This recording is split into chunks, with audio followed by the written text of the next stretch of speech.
c'est le premier service B2B qui démocratise l'accès à des assistantes personnelles pour les salariés qui pourront enfin déléguer leur quotidien personnel et familial, cette fameuse charge mentale et to-do list que nous connaissons toutes et tous si bien, et ainsi retrouver du temps pour eux, pour ceux qui comptent vraiment, en déléguant le reste. YOLO a à cœur de libérer les salariés des contraintes du quotidien personnel et familial, leur permettant de ne plus devoir choisir entre une vie personnelle épanouie et une vie professionnelle réussie, et ainsi permettre aux entreprises d'accélérer sur les sujets de parité.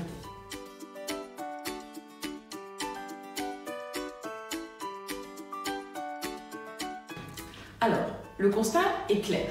Aujourd'hui, 45% des femmes refusent un poste exécutif pour des raisons familiales.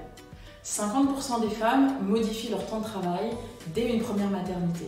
Et la charge des obligations personnelles et familiales reste aujourd'hui un sujet encore très largement féminin. YOLO a vraiment pour ambition de changer la vie des femmes pour changer la vie des entreprises. Nous sommes convaincus que pour que les entreprises puissent continuer à attirer, retenir et promouvoir des talents féminins, elles doivent penser et permettre une nouvelle organisation du travail où les vies personnelles et professionnelles cohabitent de manière beaucoup plus harmonieuse. Il est urgent, pour permettre aux entreprises d'accélérer sur les sujets de parité, d'égalité et de mixité, de permettre aux femmes d'avoir toutes les conditions pour réussir, et cela passe nécessairement par un accompagnement de leur réalité de vie.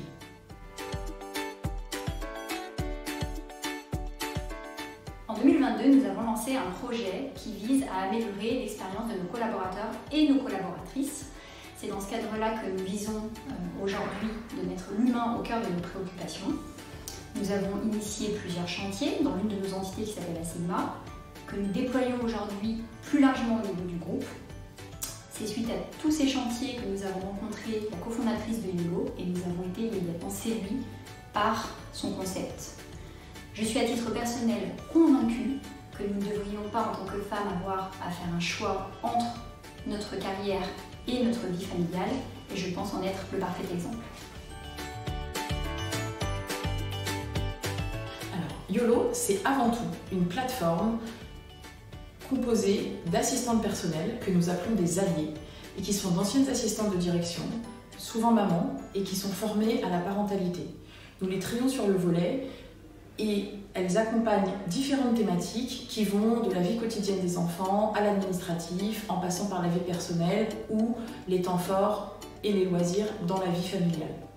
YOLO, c'est aussi un portail qui va permettre à chaque bénéficiaire de pouvoir, de façon instantanée, communiquer avec son assistante par WhatsApp, par mail, par chat, par visio ou par téléphone, et au travers de ce portail, retrouver ses demandes, l'historique de ses demandes, stocker ses mots de passe, ses documents personnels pour vraiment faciliter son quotidien et avoir une alliée à ses côtés. En effet, nous avons déployé une phase de test auprès de 5 femmes managers présentes dans différentes entités. Sur ces 5 femmes, nous avons également 2 d'entre elles qui sont des mamans solo avec une surcharge importante. L'objectif pendant cette phase de test sera bien sûr d'ajuster le dispositif. Nous avons également pour cible, à l'issue de cette phase, de pouvoir déployer plus largement la solution auprès d'autres collaborateurs qui ont également une surcharge mentale importante afin de leur permettre de pouvoir s'épanouir pleinement dans leur carrière. Aujourd'hui encore, notre écosystème est trop majoritairement masculin et nous sommes persuadés que le conseil peut se penser au féminin. Chez YOLO, nous sommes convaincus que les femmes peuvent tout avoir si elles sont soutenues, accompagnées, relayées et déculpabilisées. Tout à fait. C'est tout le sens de notre collaboration qui est une vraie innovation RH et qui doit nous permettre d'accélérer au sein du groupe la parité.